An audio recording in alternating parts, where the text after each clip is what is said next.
Hi hello welcome back to my YouTube channel. അപ്പോൾ ഇന്ന് വീട്ടിലൊരു വിശേഷമുണ്ട് കേട്ടോ. വിശേഷം എന്ന് പറയുന്നത് ഇന്ന് എൻ്റെ വീടിൻ്റെ മുറ്റത്തൊരു വലിയൊരു മുല്ലപ്പന്തലുണ്ട്. ആ മുല്ലപ്പന്തലിന്ന് പൂത്ത് നിൽക്കുന്ന സമയമാണ്, ഒരുപാട് പൂക്കളുണ്ടായി നിൽക്കുന്ന സമയമാണ് കേട്ടോ. അപ്പോൾ അതിനെക്കുറിച്ച് കുറച്ച് വിശേഷങ്ങൾ നിങ്ങളുമായിട്ട് പങ്കുവയ്ക്കാമെന്ന് കരുതി. മുല്ലപ്പൂക്കൾ ഇഷ്ടമില്ലാത്തത് ആരാണുള്ളത്? എല്ലാവർക്കും തന്നെ മുല്ലപ്പൂക്കൾ ഇഷ്ടമാണല്ലേ. ഇത് പ്രകൃതി തന്നൊരു മഹാ അത്ഭുതമായിട്ടാണ് കേട്ടോ ഞാനിതിനെ കാണുന്നത്. അത്രയ്ക്കും ഭംഗിയാണ് കേട്ടോ. ഈ മുല്ലമുട്ടുകൾ വിരിയുന്ന കാഴ്ച കാണേണ്ടത് തന്നെയാണ്. രാത്രിയിൽ വിരിയുന്ന സമയമായപ്പോൾ ഞാൻ വന്നെടുത്ത് വിരിയാണ്. അപ്പോൾ ഭയങ്കര ഒരു സ്മെല്ലാണ്. അപ്പോൾ ഞാനും എൻ്റെ മക്കളും ഒക്കെ പുറത്തിറങ്ങി ഓരോ ഷോട്ട് വെച്ചെടുക്കുകയാണ്. അപ്പോൾ അത്രയ്ക്കും ഭംഗിയാണ്. ഇതിപ്പോൾ സീസൺ ടൈം ആണല്ലോ, മാർച്ച് മാസം. മാർച്ച് ഏപ്രിൽ ഈ മാസം സീസൺ ടൈം ആയതുകൊണ്ട് ഒരുപാട് പൂക്കളുണ്ടാകും. അല്ലെങ്കിൽ തന്നെ ഇതിലെ ഇടയ്ക്കൊക്കെ പൂക്കളുണ്ടാകുന്നുണ്ട്. എല്ലാ ദിവസവും പൂക്കൾ തരുന്നുണ്ട് കേട്ടോ.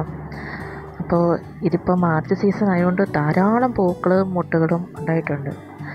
ഒരുപാട് വളങ്ങളൊന്നും ഞാനതൊന്നും യൂസ് ചെയ്തിട്ടില്ല. ഇതുവരെ ഒരു വളപ്രയോഗങ്ങളും നടത്തിയിട്ടില്ല. എന്നും നനച്ചു കൊടുക്കും. ആ നനവിൽ തന്നെ അത് ഇത്രയും ശാഖകളുണ്ടായിട്ടോ. അല്ലാതെ യാതൊരുവിധ വളപ്രയോഗങ്ങളും ഒന്നും തന്നെ നടത്തിയിട്ടില്ല. പകൽ സമയത്ത് ഇത് പൂവിട്ട് നിൽക്കുന്നത് കാണാൻ വളരെ ഭംഗി തന്നെയാണ്. രാത്രിയിൽ പൂക്കൾ വിരിയുന്നതും കാണാൻ ഭംഗിയാണ്. ഇത് ഞാൻ പകലെടുത്തതാണ്. പകൽ ഒരുപാട് പൂക്കളുണ്ടായി. കുറച്ച് പൂക്കൾ ഞാൻ കയ്യിൽ പറിച്ചു വെച്ചതാണ്. അപ്പോൾ ഈ ഒരൊറ്റ കമ്പിൽ നിന്നാണ് ഇത്രയും ശാഖകളുണ്ടായി നിൽക്കുന്നത്. ഇതിൻ്റെ പൂക്കൾ ഉണ്ടായി വിരിഞ്ഞു നിൽക്കുമ്പം കാണുമ്പം തന്നെ മനസ്സിനുണ്ടാകുന്ന ഒരു വലിയ സന്തോഷമുണ്ട്. അത് പറഞ്ഞറിയിക്കാൻ പറ്റാത്തതാണ്. പകൽ സമയത്ത് നല്ല വെയിലുള്ള സമയമാകുമ്പോൾ ഈ മുല്ലയുടെ തണലിൽ വന്നിരിക്കാൻ നല്ല രസമായിരിക്കും. നല്ല തണുപ്പും നല്ല കുളിർമയാണ്. പൂക്കളൊക്കെ പൊഴിഞ്ഞ് താഴെ വീണ് കിടക്കുന്നത് കാണാൻ തന്നെ ഒരു ഭംഗി തന്നെയാണ്. ഭംഗി മാത്രമല്ല കേട്ടോ, അത് കുറച്ച് മെനക്കേടും കൂടിയാണ് തൂത്തുവാരാനും ഒക്കെ. എന്നോട് കുറേ പേര് ചോദിച്ചിട്ടുണ്ട് ഇത് പൂവിടാൻ എന്താണ് ചെയ്യുന്നതെന്ന്. ഒരുപാട് വളപ്രയോഗങ്ങളൊന്നും ചെയ്തില്ലെങ്കിലും ഇടയ്ക്കൊക്കെ കട്ട് ചെയ്ത് ഞാൻ വിടാറുണ്ട്. അപ്പോൾ ഒരുപാട് ശാഖകൾ അതിലുണ്ടാകും.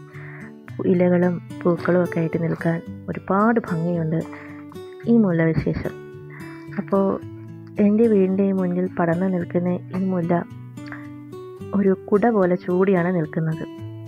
പ്രകൃതി ഒരു കുട കാട് പോലെ. ഈ വീഡിയോ ഇഷ്ടമായെന്ന് വിചാരിക്കുന്നു. ഇഷ്ടപ്പെട്ടെങ്കിൽ ഒരു ലൈക്ക് തന്ന് സപ്പോർട്ട് നൽകണേ. അപ്പോൾ ഇതുപോലുള്ള വീഡിയോകൾ കാണാൻ എൻ്റെ ചാനലൊന്ന് സബ്സ്ക്രൈബ് ചെയ്ത് സപ്പോർട്ട് നൽകണേ. അപ്പോൾ നിങ്ങളുടെ സപ്പോർട്ട് ഉണ്ടെങ്കിൽ മാത്രമേ ഉള്ളൂ എൻ്റെ ചാനൽ മുമ്പോട്ട് പോവുള്ളൂ. അപ്പോൾ എല്ലാവരും എൻ്റെ ചാനൽ സബ്സ്ക്രൈബ് ചെയ്യണം. അപ്പോൾ പുതിയൊരു വീഡിയോയുമായിട്ട് ഞാൻ നിങ്ങളുടെ മുന്നിൽ വീണ്ടും വരുന്നതായിരിക്കും. അപ്പോൾ അതുവരെ ടാറ്റാ ബൈ ബൈ.